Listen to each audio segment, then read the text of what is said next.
बिस्मिल्लाहिर्रहमानिर्रहीम। नाज़रीन अस्सलाम वालेकुम, मैं हूँ इमरान वसीम। नाज़रीन, वो एक मिसाल दी जाती है कि करे कोई और भुगते कोई और। ये मिसाल नाज़रीन साबिक वज़ीर आज़म बानी तहरीक इंसाफ इमरान ख़ान पर भी बड़ी सादिक आती है। अब कारनामा किसी और का है और भुगतना साबिक वज़ीर आज़म इमरान ख़ान को पड़ेगा। अब ये क्या मामला है, इसकी तफसीलात अभी कुछ देर में आप नाज़रीन के साथ हम शेयर करेंगे। लेकिन इससे पहले हमारे वीलॉग की जो दीगर अहम खबरें हैं उनकी तफसीलात आप नाज़रीन के साथ शेयर करने जा रहे हैं।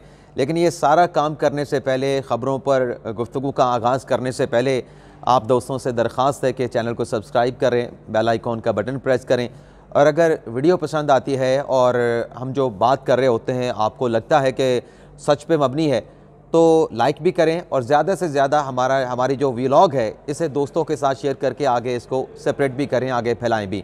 तो पहली खबर से नाज़रीन गुफ्तगू का आगाज़ करते हैं। शेख रशीद साहब तो कल कमरा अदालत से गिरफ़्तार हो गए, लेकिन वो इलेक्शन लड़ेंगे क्योंकि उनको जो अपीलेट ट्रिब्यूनल से नॉमिनेशन पेपर एक्सेप्ट हुए थे, तो इस फैसले के ख़िलाफ़ कि क्यों शेख रशीद के नॉमिनेशन पेपर एक्सेप्ट किए गए हैं, उनके नॉमिनेशन पेपर की एक्सेप्टेंस बनती नहीं है, तो मामला लाहौर हाई कोर्ट में चला गया था। तो जस्टिस बाकर नजवी साहब की सरबराही में जो 3 रुकनी बेंच है जो यही अपीलों पर नॉमिनेशन पेपर के हवाले से इलेक्शन डिस्प्यूट की समाअत कर रहा है, तो इस 3 रुकनी बेंच ने लाहौर हाई कोर्ट ने शेख रशीद को इलेक्शन लड़ने की इजाज़त दे दी है, और उनके खिलाफ जो एतराज़ था उस एतराज़ को रद्द कर दिया गया है और अपीलेट ट्रिब्यूनल का जो फैसला उसको बरकरार रखा गया है। इसी से नाज़रीन जुड़ी 4 मुख्तसर सी खबरें 4 लाइनों में आपके साथ शेयर करके आगे बढ़ते हैं। एक तो नाज़रीन ये हुआ है कि कल यास्मीन रशीद साहब के नॉमिनेशन पेपर एक्सेप्ट कर लिए गए हैं, उनको इलेक्शन लड़ने की इजाज़त मिल गई है। जुल्फ़ी बुखारी को इलेक्शन लड़ने की इजाज़त मिल गई है, उनके नॉमिनेशन पेपर के खिलाफ जो दरख्वास्त थी उसको भी रिजेक्ट कर दिया गया है। इसके अलावा नाज़रीन ज़रताज गुल साहिबा और इसके साथ साथ PTI के एक और रहनुमा है, मुझे उनका नाम भूल गया, इनके नॉमिनेशन पेपर पर भी फैसला लाहौर हाई कोर्ट ने महफूज कर रखा है। तो आज ये फैसला भी जो है अनाउंस कर दिया जाएगा, और ज़रताज गुल के नॉमिनेशन पेपर भी एक्सेप्ट हो गए थे, उसके खिलाफ ही उनके कोई मुखालिफ कैंडिडेट जो है वो लाहौर हाई कोर्ट में आए थे। अब नाज़रीन बात कर लेते हैं कि PTI के वो उम्मीदवार जो अब इलेक्शन लड़ने जा रहे हैं 8 फरवरी 2024 का, अब वो जीतने के बाद किस सियासी जमात में शमूलियत अख्तियार करेंगे, क्योंकि यही सवाल उठ रहा है। और इस किस्म के वाइब्स भी आ रही हैं कि ये जो आज़ाद हैसियत में PTI के लोग इलेक्शन लड़ेंगे ये जीतने के बाद, क्योंकि कानून का तकाजा है कि 3 दिन के अंदर आपने किसी सियासी जमात में शमूलियत अख्तियार करनी है। अगर आप किसी सियासी जमात में शमूलियत अख्तियार नहीं करते तो फिर आपकी उस वक्त तक, जब तक असम्बली मौजूद रहेगी, चाहे कौमी असम्बली है चाहे सूबाई असम्बली है, आपकी जो हैसियत है इंडिपेंडेंट कैंडिडेट की वो बरकरार रहेगी। तो इस पर सवाल जो इमरान खान साहब प्लान C का जिक्र करते हैं, रात हमने प्लान C की बात भी की थी कि उसमें क्या खदशात नज़र आ रहे हैं, क्या कोई लॉ एंड ऑर्डर की सूरत हाल पैदा करने की कोशिश तो नहीं की जाएगी, जैसे कि डस्का में किया गया 9 मई के वाक़े के बाद जो कुछ हमने देखा कि खान साहब ने कहा कि मुझे अगर गिरफ्तार किया गया तो ये रद्द-ए-अमल आएगा, जो कि हमने 9 मई को रद्द-ए-अमल देखा। लेकिन जो प्लान C की चलें ये नहीं हो सकता। प्लान C ये होगा कि जो आज़ाद उम्मीदवार जीतेंगे वो इमरान खान या तहरीक इंसाफ के साथ जो जुड़ी सियासी जमातें, इत्तेहादी सियासी जमातें हैं, जिसमें MWM है, जिसमें शेरानी ग्रुप भी है, क्योंकि उनका इत्तेहाद नहीं हुआ टिकट के मामले पर, और सुन्नी इत्तेहाद कौंसिल है, क्या उनके साथ उनकी सियासी जमात में शमूलियत अख्तियार करेंगे। तो इस हवाले से एक आर्टिकल छपा है जिसमें ये सवाल पूछा गया। हमारे एक माहिर कानून है वसीम सज्जाद साहब, आप जानते हैं या नहीं जानते, माजी में ये चेयरमैन सेनेट भी रह चुके हैं और कायम मकाम सदर भी रह चुके हैं।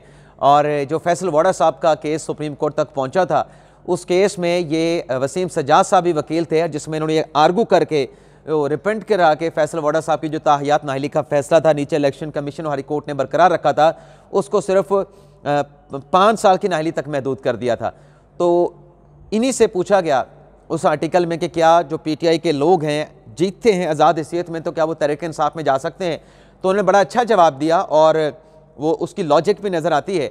वसीम सज्जाद साहब ये कहते हैं कि देखें, आज़ाद हैसियत में तो तहरीक इंसाफ के लोगों ने इलेक्शन लड़ना है। हुआ ये है कि सुप्रीम कोर्ट के फैसले के बाद वसीम सज्जाद ये कहते हैं कि सिर्फ बल्ले के निशान पे ये इलेक्शन नहीं लड़ सकते, लेकिन जो पाकिस्तान तहरीक इंसाफ की जो एक कानूनी हैसियत है, जो पार्टी की रजिस्ट्रेशन है PTI की, वो तो अपनी जगह पे मौजूद है।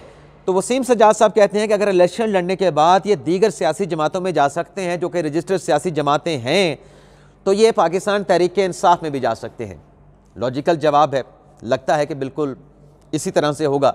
लेकिन इस पर जब पूछा गया इलेक्शन कमीशन से, तो इलेक्शन कमीशन के ज़राए ने बताया, अंसार अब्बासी साहब का ये आर्टिकल है, तो इलेक्शन कमीशन ने कहा कि बिल्कुल आज़ाद जो जीतने वाले हैं वो किसी न किसी जमात में शमूलियत अख्तियार करेंगे, लेकिन क्या वो पाकिस्तान तहरीक इंसाफ में जा सकते हैं? तो इस पर जिन ज़राए से अंसार अब्बासी साहब की बात हुई तो उन्होंने कहा कि ये सवाल जो है ये इलेक्शन कमीशन के लीगल विंग का है, वो इसका प्रॉपर जवाब दे सकता है। तो देखते हैं, मेरी भी राय यही है, बाकी फैसला अदालतों ने करना है कि जीतने के बाद, क्योंकि पाकिस्तान तहरीक इंसाफ की रजिस्ट्रेशन मौजूद है, कानूनी हैसियत मौजूद है, तो अगर दीगी सियासी जमातों में जा सकते हैं तो फिर पाकिस्तान तहरीक इंसाफ में क्यों नहीं जा सकते? लेकिन अल्टीमेटली मुझे लगता है कि ये मामला भी अदालतों में आएगा, फिर अदालतें डिसाइड करेंगी। इसके अलावा नाज़रीन अब आ जाते हैं कि किया किसने है और भुगतना क्यों साबिक वज़ीर आज़म इमरान खान साहब को पड़ रहा है। मामला है नाज़रीन जो गैर शरई और इद्दत में निकाह का मामला है। हमने आपको सुबह के व्लॉग में बताया था कि ये मैंने व्लॉग के बाद व्लॉग फौरी तौर पे क्यों कहा कि हमारे एक देखने वाले हैं, बड़े मर्तबे वाले हैं, वो जब मिलते हैं तो कहते हैं कि आप व्लॉग कहा करें, व्लॉग लफ्ज़ नहीं होता, तो इसलिए मैंने साथ ही दुरुस्तगी करवा दी। तो जो जिससे सीखने का मौका मिलता है उसे सीखना चाहिए, ये नहीं कि आप अपनी हठधर्मी करें और कहें मैंने तो यही कहना है। तो इद्दत के निकाह में नाज़रीन ये हुआ कि खावर मानिका के वकील पेश हुए, राजा रिजवान अब्बासी साहब, और वीडियो लिंक पे सलमान अकरम राजा साहब लाहौर से दस्तयाब थे और शुएब शाहीन साहब भी कमरे अदालत में मौजूद थे। अब आप देखें कि लीगल टीम एक काम करने जा रही है, उसमें इतनी लापरवाही, इतनी नेगलिजेंस है कि आज उसके कॉन्सिक्वेंस इमरान खान साहब को भुगतना पड़े। हुआ यह कि राजा रिजवान अब्बासी साहब ने कहा कि इससे जो पहले कंप्लेंट थी, अभी तो खावर मानिका साहब की कंप्लेंट है जो कि कुदरतुल्लाह साहब की अदालत में चल रही है, इससे पहले राजा हनीफ साहब थे, उनकी कंप्लेंट थी। तो राजा रिजवान अब्बासी साहब ने कहा कि जब राजा हनीफ का केस चल रहा था कुदरतुल्लाह साहब की अदालत में, तो उस केस में जो कार्रवाई वहाँ पे ट्रायल कोर्ट में आगे बढ़ रही थी, तो उस केस को चैलेंज किया गया इस्लामाबाद हाई कोर्ट में।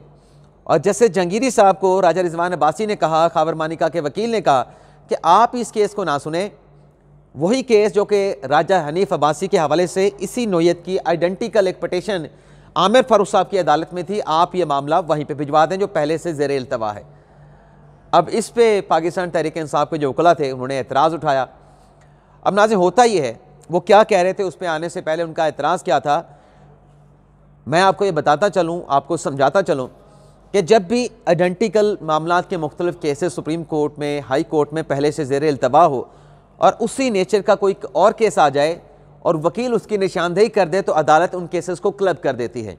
अभी लाहौर हाई कोर्ट में जो इमरान खान का तोशा खाना का केस था, जिसमें फर्स्ट राउंड ऑफ लिटिगेशन में इलेक्शन कमीशन ने इमरान खान को मियाँ वाली के हल्के से तोशा खाना के तहफ़ ज़ाहिर ना करने पर नाहिल करार दिया था और फिर उनके खिलाफ फौजदारी कंप्लेंट फाइल करने का भी हुक्म दिया गया था। वो मामला तहरीक इंसाफ के वकला लाहौर हाई कोर्ट में लेके गए और फिर जब इमरान खान की नाहली का नोटिफिकेशन इलेक्शन कमीशन ने जारी किया, उसको भी चैलेंज किया इमरान खान साहब के वकला ने लाहौर हाई कोर्ट में। और फिर जब पीटीआई के इंट्रा पार्टी इलेक्शन का मामला हुआ और जून 2022 के इलेक्शन को कलअदम किया गया, उसे भी पीटीआई ने लाहौर हाई कोर्ट में चैलेंज किया। ये तीनों आइडेंटिकल नोयत के केसेस बना के पीटीआई ने इसको इस्लामाबाद अपना लाहौर हाई कोर्ट में क्लब करा लिया कि ये आइडेंटिकल नोयत के हैं, एक जैसे हैं, तो एक साथ लगा के इनका फैसला कर दें। अब यहाँ पे क्या हुआ मैं आप बताता जाता हूँ कि जब राजा रिजवान अब्बासी साहब ने कहा कि इसी नोयत की दरख्वास्त जो है वो आमिर फारूक साहब की अदालत में है, उनके साथ लगा दें, तो इस पर शुएब शाहीन साहब ने कहा कि वो दरख्वास्त तो गैर मौसर हो चुकी है और हम वो दरख्वास्त वापस लेते हैं। यहाँ पे सलमान अकरम राजा जज साहब ने कहा कि अगर आपने वो दरख्वास्त गैर मौसर होगी है तो वापस लेने का कोई ऑर्डर है आपके पास? तो शुएब शाहीन साहब ने कहा कि ऑर्डर तो नहीं है, लेकिन हम आज वो दरख्वास्त जो गैर मौसर हो चुकी है, जो पड़ी है अदालत में पहले से, उसको वापस लेते हैं। सलमान अकरम राजा साहब ने यहाँ पे शुएब शाहीन साहब को रोका कि आप रुकें। सलमान अकरम राजा साहब ने कहा कि ये मेरी दरख्वास्त है, ये खावर मानिका के ख़िलाफ़ हमारी दरख्वास्त है, ये मोहम्मद हनीफ के ख़िलाफ़ दरख्वास्त नहीं है, आप मेरी दरख्वास्त सुने। अब ये आइडेंटिकल नोयत की दो दरख्वास्तें, ठीक है उसमें लिटिगेशन जो शिकायत कानूनदा था वो और था, लेकिन मामला एक ही है, गैर शरई निकाह का, इद्दत के मुकदमे का। अब अदालत में एतराज़ उठा रहे हैं और इसी तरह के केसेस खुद जाके लाहौर हाई कोर्ट में आइडेंटिकल नोयत के उनको क्लब करा रहे हैं, लेकिन यहाँ पे एतराज़ उठा रहे हैं। अब क्या इनकी जिम्मेदारी नहीं बनती थी कि जब आप ये केस फाइल करने जा रहे हैं, एक और गलती की भी मैंने निशानदेही करनी नाज़रीन, कि जब आप एक और केस उसी नोयत का फाइल करने जा रहे हैं और पहले वाली जो कंप्लेंट है राजा हनीफ की वो वापस हो चुकी है, वो मामला वापस लेने की बुनियाद पे कुदरतुल्लाह साहब ने खारिज कर दिया, तो फिर आप ये पटिशन वापस ले लेते। क्योंकि आज इसी पटिशन को वापस ना लेने की बुनियाद पे जैसे तारिक महमूद जंगीरी साहब ने यह मामला आमिर फारूक साहब के पास भिजवा दिया कि चूंकि वो पहले इस केस को सुन रहे हैं, अब भी वही मुकदमा सुने। अब तो ये आमिर फारूक साहब की अपनी मर्जी है ना कि इस केस को सुने या उठा के दोबारा पहले वाला केस भी दूसरे केस के साथ तारिक महमूद जंगीरी साहब के पास भिजवा दें। अब ये उनकी अपनी सवाबदीद होगी। लेकिन यहाँ पे पीटीआई के वकला की अपनी जिम्मेदारी किधर है? अपना काम नहीं करते, गैर मौसर दरखास्त और फिर वापस लेने की नाज़रीन जो बात की गई वो भी इर्रेलेवेंट थी। वो इसलिए इर्रेलेवेंट थी कि जब शोएब शाहीन साहब ने कहा कि हम ये पटिशन वापस लेते हैं, ये गैर मौसर हो चुकी है, तो राजा रिजवान अब्बासी ने कहा कि ये शोएब शाहीन साहब पटिशन वापस ले नहीं सकते, ये उसमें काउंसल नहीं है, उसमें काउंसल शेर अफजल मरवत साहब हैं, वो पटिशन शेर अफजल मरवत साहब ने दायर की है, वो पटिशन मरवत साहब वापस ले सकते हैं, ये कैसे वापस ले सकते हैं? ये जो नाज़रीन रोज़ बात होती है ना कि काजी फैसल साहब ने क्यों पूछा कि आप कौन है, ये इसलिए पूछा जाता है कि आप कौन हैं, आपका हक दावा बनता है, आप पटिशनर हैं, आप वकील हैं, आप कौन हैं, ये इसलिए पूछा जाता है। जो शोएब शाहीन साहब ने कहा ना कि मैं दरख्वास्त वापस लेता हूँ, तो जज साहब ने तो कौन नहीं पूछा, लेकिन राजा रिजवान अब्बासी ने निशानदेही कर दी कि जनाब ये वो नहीं है जिन्होंने पहले वाली दरख्वास्त दायर की थी। राजा रिजवान अब्बासी ने कहा कि ये वापस नहीं ले सकते, शेर अफजल मरवत ने दायर की थी। और फिर इद्दत में अगर इनके जैसा इनका केस है कि इद्दत में निकाह नहीं हुआ और हमने बिल्कुल ठीक शरीयत के मुताबिक निकाह करवाया है, तो फिर इनको दूसरा निकाह कराने की क्या ज़रूरत थी? जब पहला निकाह कर लिया तो दूसरा निकाह करवाने की क्या ज़रूरत थी? ये नाज़रीन एक मुश्किल सवाल है। बुशरा बीबी साहबा का अगर मौक़िफ़ दुरुस्त है कि अप्रैल में जो खबर मानिका थे उन्होंने ज़बानी तलाक दे दी थी, लेकिन ये एक मुश्किल सवाल है जिसका जवाब अगर आ गया तो मेरे ख्याल से ये केस ख़त्म हो जाएगा। वैसे तो ये केस आधा जो नाजायज़ ताल्लुकात का इल्ज़ाम लगा था वो जज साहब ने कुदरतुल्लाह साहब ने रात ख़त्म कर दिया है। इमरान खान और बुशरा बीबी साहबा के ख़िलाफ़ के जो 496B का केस है, जो कि जना का सेक्शन है, उस पर हम केस नहीं प्रोसीड करेंगे, उसमें दोनों मुल्ज़मान को मैं बरी करता हूँ। लेकिन बहरहाल जब ये दांत नहीं गली, जब ये बात नहीं बनी, तो फिर सलमान राजा साहब ने कहा कि ऐसा करें कि चलें कल 18 जनवरी को जो ट्रायल कोर्ट है, इद्दत का निकाह जहाँ पे होना है, वहाँ पे गवाहों को बुला रखा है, वहाँ पे ये प्रोसीड करे जा रहे हैं रोज़ाना की बुनियाद पे, तो उसको स्टे कर दें। तो जज साहब ने कहा कि स्टे नहीं करते बल्कि रिजवान अब्बासी साहब से पूछ लेते हैं। तो राजा रिजवान अब्बासी साहब खबर मानिका के वकील ने कहा कि देखें वहाँ पे हम अपने गवाह पेश नहीं करेंगे। जिन 4 गवाहों को बुलाया गया है, खबर मानिका को बुलाया गया है, ओन चौधरी को बुलाया गया है, मुफ्ती सईद को बुलाया गया है, इसके साथ साथ वो जो सर्वेंट हैं लतीफ़ उनको बुलाया गया है, हम कल प्रोसीड नहीं कराएंगे। कल वहाँ पे कार्रवाई को इल्तवा में डाल देंगे, गवाहों के बयान रिकॉर्ड नहीं कराएंगे। तो इस यकीन दहानी पे अदालत ने जो हुक्म इम्तना की दरख्वास्त थी कि स्टे ऑर्डर दे के ट्रायल कोर्ट की कार्रवाई को रोक दिया जाए, तो वो स्टे ऑर्डर अदालत ने नहीं दिया। अब ये मामला भिजवा दिया गया है जनाब आमिर फारूक साहब को। अब चीफ जस्टिस आमिर फारूक साहब इस केस का फैसला करेंगे कब ये टेकअप किया जाएगा। इसके अलावा नाज़रीन जो नैब के केसेस थे, इमरान खान साहब के तोशा खाना का, अलकादर ट्रस्ट का, उसकी आज मियाँ गुल हसन औरंगज़ेब साहब ने समाअत करनी थी और इस केस की समाअत के दौरान लतीफ़ खोसा साहब पेश हुए, लेकिन जो जज मोहम्मद बशीर हैं उनसे मुतल्लिक़ कुछ उन्होंने कहना चाहा तो जज साहब ने उनको कहने से रोक दिया। लेकिन इस केस में नाज़रीन बड़ी डेवलपमेंट ये हुई है कि जब ये मुकदमा समाअत के लिए टेकअप किया गया तो जैसे मियाँ गुल हसन औरंगज़ेब साहब ने कहा कि लगता है कि रजिस्ट्रार ऑफिस से गलती हो गई है, चूँकि इस केस में आपने नैब को फरीक बनाया है और नैब की जो दरखास्तें होती हैं वो सिंगल रुकनी बेंच नहीं सुनता, वो डिवीज़न बेंच सुनता है। तो हम ये फ़ाइल दोबारा चीफ जस्टिस को भिजवा देते हैं, वो इस पर डिवीज़न बेंच तश्कील देंगे। तो इस पर लतीफ़ खोसा साहब ने एक तो कहा कि आज इसको फिक्स करवा दें, और साथ में खोसा साहब ने कहा कि जज मोहम्मद बशीर की खासियत ये है कि ये नवाज शरीफ से लेके इमरान खान तक के तमाम जो केसेस हैं नैब के, यही जज मोहम्मद बशीर साहब ने सुने हैं। अब इस एतराज़ के ऊपर फिर मियाँ गुल हसन औरंगज़ेब साहब ने लतीफ़ खोसा साहब को बात करने से रोक दिया और केस की जो फ़ाइल है वो चीफ जस्टिस आमिर फारूक साहब को भिजवा दी। लेकिन आज ये जो एतराज़ है, हम तो फैक्ट की बात करते हैं कि जज मोहम्मद बशीर पे आज इनको एतराज़ है, जिसने नवाज शरीफ को कन्विक्ट किया, जिसने नवाज शरीफ को, मरीम नवाज को कन्विक्ट किया, कैप्टन सफदर को कन्विक्ट किया और फिर वो सज़ाएँ हाई कोर्ट से रिवर्स हुई। यही जज मोहम्मद बशीर थे, यही पाकिस्तान तहरीक इंसाफ की हुकूमत थी जो जज मोहम्मद बशीर साहब को एक्सटेंशन दे रही थी। आज खुद एतराज़ उठा रहे हैं। इसके अलावा नाज़रीन शहरियार अफरीदी साहब का जो तौहीन अदालत का केस था, जिसमें डिप्टी कमिश्नर इस्लामाबाद इरफान नवाज मेमन के खिलाफ तौहीन अदालत की कार्रवाई का आगाज़ किया गया था। इस केस को नाज़रीन 19 जनवरी को बाबर सत्तार साहब की अदालत में फिक्स कर दिया गया है। गुज़श्ता रोज़ ये मुकदमा समाअत के लिए मुकर्रर था, लेकिन बाबर सत्तार साहब की अदम दस्तयाबी की वजह से इसका केस जो था वो डी लिस्ट कर दिया गया था। ये सुप्रीम कोर्ट में भी मामला आया था और कहा गया था कि डिप्टी कमिश्नर के खिलाफ तौहीन अदालत की कार्रवाई को ड्रॉप किया जाए, लेकिन काजी फैसल साहब ने कहा था कि हाई कोर्ट का जो तौहीन अदालत का अख्तियार है, जब तक फैसला नहीं हो जाता सुप्रीम कोर्ट में किसी किस्म की मदाखलत नहीं करेगी। अब आ जाते हैं, जो काजी फैसल साहब ने एक बड़ा फैसला दिया है। एक और भी नाज़रीन, ये जो तफसील काजी फैसल साहब के फैसले के हवाले से शेयर करने जा रहा हूँ, इसके अलावा एक और फैसला है जिसमें मौलाना फजल रहमान को रिलीफ मिला है, मुस्लिम नवाज शहबाज शरीफ उनकी काबीना को रिलीफ मिला है, और PTI की दरख्वास्त को खारिज किया गया है काजी फैसल की तरफ से। इस खबर की डिटेल नेक्स्ट व्लॉग में एक्सक्लूसिवली आपके साथ हम शेयर करेंगे।